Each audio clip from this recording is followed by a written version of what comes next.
부총리님, 네. 며칠 전에 모건 스탠리가 금년도 경제 성장률 1.8%로 대폭 낮췄습니다. 이 성장률이라는 게 GDP 증가율 얘기하는 거 아닙니까? 그렇다면 현 정부의 소득주도 성장, 이 정책이 어떻게 국내 총생산, GDP를 증가시킬 수 있는지 간단하게 설명 좀 해 주십시오.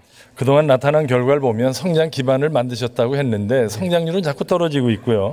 이 생산성 증가나 총생산량 증가를 위한 조치가 전혀 없어요. 지금 답변에도 안 하셨거든요. 그러니까 소득주도 성장이라는 거는 단기 부양 정책이지 성장 정책이 아닙니다. 어떻게 소득주도 성장이라는 개념을 거기다가 붙일 수 있습니까? 의원님과 같은 지적이 있다고 생각을 합니다.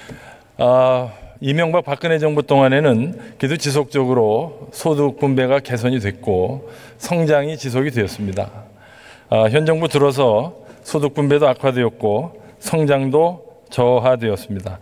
도대체 어떻게 소득 분배가 악화되면 성장이라도 좀 잘 되든지 정부는 도대체 어떻게 경제를 관리했길래 성장과 분배가 동시에 악화되는 이런 초유의 사태를 초래했습니까? 대한민국의 경제 침체는 국제경제 요인으로 보기에는 문제가 많다는 점을 지적드린 겁니다. 왜냐하면 우리하고 비슷한 구조를 갖고 있거나 대외 개방도를 가진 나라들은 마이너스 성장 안 했어요. 일자리 완전 고용했습니다.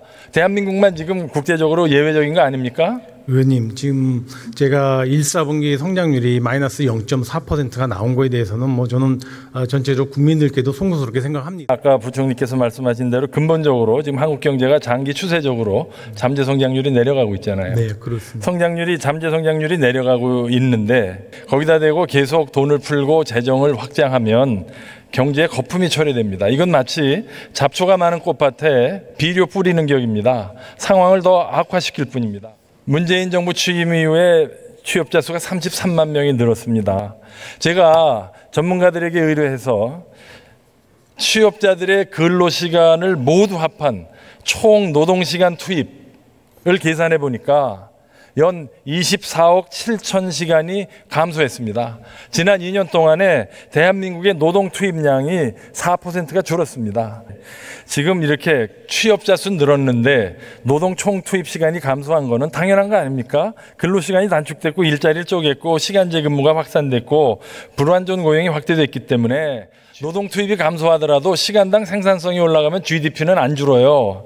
그런데 지금 우리나라의 경제는 취업자는 늘어도 노동 투입이 줄고 있기 때문에 잠재 성장률이 사실상 고용이 감소하고 있는 겁니다. 이제 소득 분배를 한번 얘기해 보겠습니다.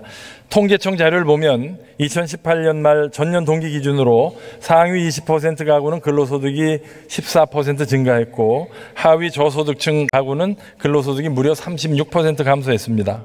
국책연구소 보고서나 다른 여러 조사 결과에 따르면 최저임금 근로자의 3분의 2가 중산층 가구원입니다.